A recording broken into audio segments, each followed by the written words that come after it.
माघारीची चूक केली असती तर सांगली बिनविरोध झाली असती. विशाल पाटील. सांगली लोकसभा निवडणुकीत मॅच फिक्सिंगचा प्रयत्न होता. या निवडणुकीतून मी जर माघार घेण्याची चूक केली असती तर सांगली लोकसभा निवडणूक बिनविरोध झाली असती, अशी टीका अपक्ष उमेदवार विशाल पाटील यांनी आटपाडी तालुक्यातील गावांमध्ये ठिकठिकाणी झालेल्या जाहीर सभेत केली. निष्क्रिय खासदारांना घरी बसवण्याची हीच योग्य वेळ आहे. मालमत्ता कारखाना विकत घेऊन स्वतःची इस्टेट दुपटीने ते चौपटीने वाढवत असताना सर्वसामान्यांच्या प्रश्नांकडे त्यांनी दुर्लक्ष केलं. दिल्ली मुंबईतून सांगलीचा खासदार ठरत असेल तर सांगलीचा स्वाभिमान जागा करण्याची वेळ आली आहे. सांगलीची अस्मिता जपण्यासाठी जनतेनं मला पुढे केलं आहे. गुजरातच्या सुरत जिल्ह्याची बातमी आपण जर वर्तमानपत्रात वाचली असेल तुम्हाला कळलं असेल की सुरतला एक लोकसभा ची निवडणूक ही बिनविरोध झाली. 20 लोकांनी आज मरले, विरोधातल्या माणसाचा अर्ज उडाला, सगळ्यांनी काढून घेतलं.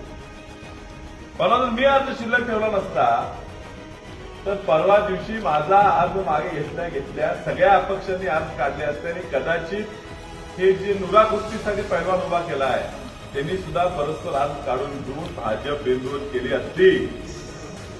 हे भविष्य ओळखा काय चाललंय. ह्या लोकांच्या मागे राहिल्यामुळे लोकशाही संपवायचा डाव यातनं निर्माण होत आहे. पैलवानला तयार केलं, वंचित आघाडीत पाठवलं.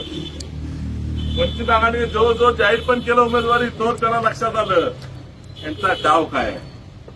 शेवटी ते पण डॉक्टर बाबासाहेब आंबेडकरांचे नातू आहेत, प्रकाश आंबेडकर. त्यांना पण कळते. तरी लगेच सांगितलं नाही बाबा इथं काय ते घोळ चाललाय, तुला मी तिकीट देत नाही, की मागतच नाही सांगली. पुन्हा यांचं नवीन टोका चाललं. आता शिवसेनेकडनं घेऊया. शिवसेनेत गेले.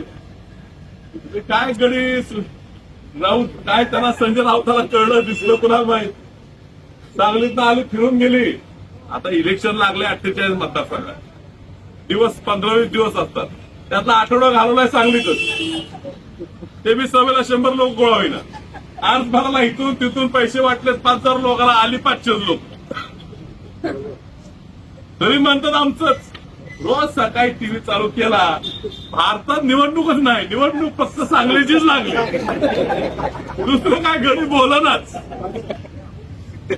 एवढं काय चाललंय या सांगलीबद्दल. कुणाला तरी पुन्हा खासदार करण्यासाठी कोण कोण एकत्र येते.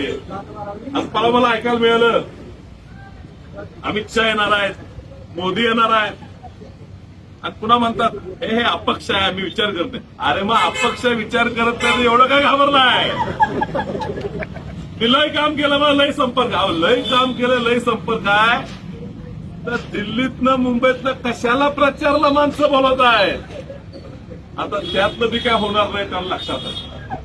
म्हणून म्हणतात नाही विशाल पाटलाची मतं कापली गेली पाहिजे. ती महाविकास आघाडीच्या दमी उमेदवार नुरा कुस्तीच्या जो पैलवान आहे, नुरा कुस्ती करणारा पडण्यासाठी उभारलाय, त्याला मतं पडली पाहिजेत. म्हणून मग नाही आम्ही गांधी कुटुंब आणणार, मोठी लोक आणणार, त्याचा प्रचार करणार. मी आता काय बी करा.